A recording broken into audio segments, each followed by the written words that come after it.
Ever broken a bone doing something totally mundane, like really ordinary stuff? Well, that's how this week's deep dive begins. For David, it was pouring dog food that led to a life-changing diagnosis: multiple myeloma. We're diving into his story, and trust me, it's about way more than just medical charts. David's from Payson, Arizona, think horses, tight-knit community, the works. But before we get to the diagnosis, there are signs, subtle whispers that something was off. David had gone to his cardiologist, Dr. Watson, for chest pains. Turns out he had anemia. And that, along with some fatigue and breathlessness, prompted further investigation. Then came the moment that changed everything. Picture this. David's pouring dog food. How mundane is that? And he breaks a bone, not a little crack, but a full-on shatter. That's a pretty big clue that something's not right, wouldn't you say? Absolutely. You see, multiple myeloma, it's not just about the bone marrow. It has this insidious way of affecting the bones themselves.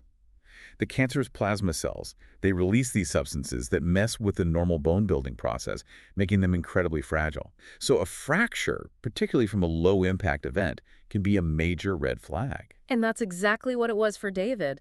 That broken bone, as awful as it was, ended up revealing a much larger issue: multiple myeloma. For David, hearing those words, "you have cancer," it wasn't just a diagnosis, it was like his whole world shifted. It's tough, Yeah. Getting that kind of news, it really turns your world upside down. Yeah, it's like getting hit by a train you didn't even see coming. Exactly. And in that moment of uncertainty, something really remarkable happened for David. I mean, how his community totally rallied around him. Yeah, exactly. And this is where that small town life, Payson, remember, it became this incredible source of strength. Because everyone knows everyone else, right? Right. And studies actually show that patients with strong social support, they tend to have better treatment outcomes. So it's not just about having someone bring you a casserole, although that helps. Yeah, it's more than that. It's that emotional buffer. Yeah. Knowing you're not alone, that makes all the difference. And boy, did David's community deliver. Meal trains, errands, you name it. But still, there's only so much they could do, right? This was serious. Absolutely. This is where the best medical minds come in. David was referred to the Mayo Clinic in Arizona. One of the top cancer centers in the country. Exactly. At Mayo, they really dig deep into each patient's case. Looking at the stage of the myeloma, overall health, the whole picture. It's not like a one-size-fits-all approach to treating this. Not at all. Uh, And this is where it gets even more intense. They hit him with this combination of medications, including one called lenalidomide. Lenalidomide. Wow, that's a mouthful. Right. It's a mouthful, but it's important.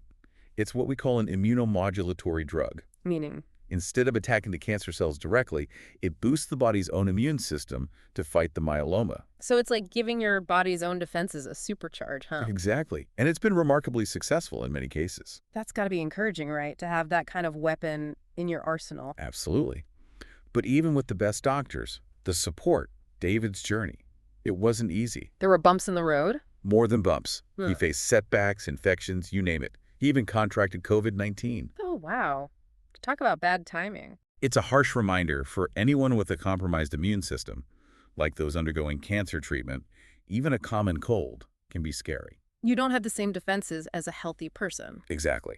And David's experience, it really underscores the need to be super vigilant, proactive with your health, especially during treatment. So important. Yeah. And through it all, David never gave up hope. Never. He held on to that glimmer of light even when things felt darkest. And that's where we enter a whole new chapter in his journey. There was this new possibility, something called CAR T-cell therapy. Now, this is cutting-edge stuff. And for David, it offered a renewed sense of hope, right? Like, this wasn't just another drug. It's a game changer. It's like, imagine harnessing your body's own power to fight the disease. So how does it actually work? Okay, so they take some of David's T cells. Think of them as the warriors of your immune system. Right, they fight off infections and stuff. Exactly. With CAR T-cell therapy, they take these T cells and modify them in a lab, give them a specific target, Which is? the cancerous plasma cells. It's like giving these T cells a GPS tracker and a set of high-powered weapons. What? So they're like super soldiers now, programmed to seek and destroy. Precisely. Then they infuse these supercharged T cells back into the body, where they hunt down and destroy the myeloma. It's like something out of a sci-fi movie, But for David, this was his reality. And the results, they can be amazing. It's not without risks, of course, and the recovery would be tough. But for some people, it's a real lifeline. Absolutely. It's shown incredible promise for patients with multiple myeloma, particularly those who haven't responded well to other treatments. And that was David. It gave him a fighting chance. So what happened? Well, it wasn't easy. He had some really rough days. But then, a few weeks after the therapy, Don't leave me hanging. he got the news. Remission. Wow. Just like that. I mean, I know it wasn't just like that, but still. It's incredible, isn't it? A testament to scientific innovation and, never giving up hope. That's what gets me about David's story. It's about so much more than just his treatment, right? It's about resilience, the power of community. Absolutely. It makes you think about the human spirit, Yeah. the inner strength we all have. What do we draw on when facing our own battles? That's something for all of us to think about. And you know what? David actually shared his email address with us. He wants to hear from you. Really? That's amazing. He is. If you're going through something similar, have a story, or just want to connect, you can reach out to him at davidmilster20@gmail.com. We'll be sure to include it in the show notes as well. That's fantastic. I'm sure he'll hear from a lot of people. I hope so. And on that note, we'll leave you to ponder the incredible story of David Milster and the remarkable advancements in fighting multiple myeloma. Until next time, keep asking questions, keep exploring, and keep diving deep.